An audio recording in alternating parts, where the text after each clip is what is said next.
আসসালামু আলাইকুম, সবাইকে শুভেচ্ছা এবং অভিনন্দন জানিয়ে শুরু করছি আজকের নবম শ্রেণীর গণিত ক্লাস। আজকে আমরা শিখব কীভাবে অবিন্যস্ত পাত্র থেকে অবিন্যস্ত পাত্রের গড় থেকে গড় ব্যবধান নির্ণয় করা যায়। এটা আমাদের বিস্তার পরিমাপের অনুশ্রেণীর 2-এর কতে আছে। 2-এর কতে কিছু অবিন্যস্ত পাত্র আছে, সেখান থেকে আমরা দেখব কীভাবে গড় নির্ণয় করে সেখান থেকে গড় ব্যবধান নির্ণয় করা যায়। বিন্যস্ত পাত্রের ক্ষেত্রে গড় থেকে গড় ব্যবধান নির্ণয় করা যায়, সেটা আমরা পরে দেখব। আজকে আমরা অনুশীলনীর 2-এর ক করছি। তাহলে আমরা দেখি 2-এর কতে কী উপাত্তগুলো আছে।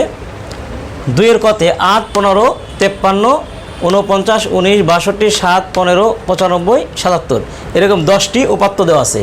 তাহলে 10টি উপাত্ত থেকে আমরা আগে গড় নির্ণয় করব। তাহলে গাণিতিক গড় নির্ণয় করার জন্য আমাদের লাগবে এক্স বার। তাহলে গাণিতিক গড়কে আমরা প্রকাশ করি এক্স বার দিয়ে। তাহলে এক্স বার সমান হবে, এই সবগুলো আমরা যোগ করব। এখানে 10টা যে উপাত্ত আছে 10টা উপাত্তকে যোগ করব। যোগ করার পর যেহেতু 10টি সংখ্যা, এই জন্য আমরা নিচে 10 লিখব। তাহলে 10টি সংখ্যাকে যোগ করলে আমরা পাবো 400। 400কে 10 দিয়ে ভাগ করলে হবে 40। এটা হবে গাণিতিক গড় এক্স বার। এরপর আমরা একটা ছক তৈরি করব। ছকের ভিতরে একদিকে থাকবে এক্স আই, আরেকদিকে থাকবে modulus x I minus X bar. X I মানে এই সংখ্যাগুলো আমরা সিরিয়ালি বসাবো, আর এক্স আই মাইনাস এক্স বার মানে এক্স বার তো 40, এখানে আমরা বললাম 40।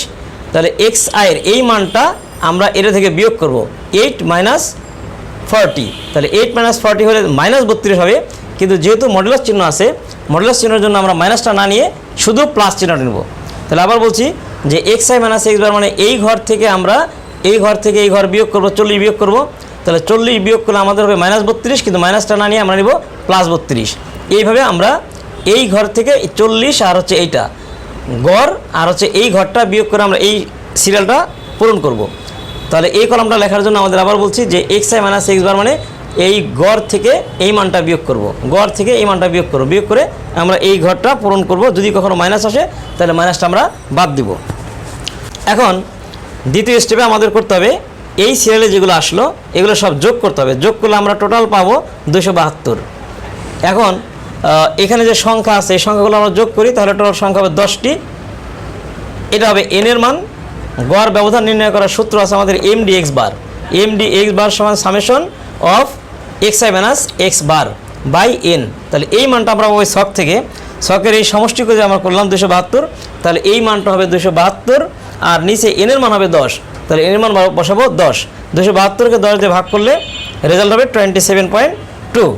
তাহলে অবিন্যস্ত পাত্রের ক্ষেত্রে গড় থেকে গড় ব্যবধান নির্ণয় করা, এটাই নিয়ম। এই সূত্রটা আমাদের মুখস্থ রাখতে হবে। এর পরবর্তীতে অন্য অঙ্কের মধ্যে আছে যে শ্রেণীবিন্যাসকৃত পাত্রের ক্ষেত্রে আমরা কীভাবে গড় নির্ণয় করব। তাহলে আজকে আমরা দেখলাম কীভাবে অবিন্যস্ত পাত্রের ক্ষেত্রে গড় বের করে সেখান থেকে গড় ব্যবধান নির্ণয় করা হয়।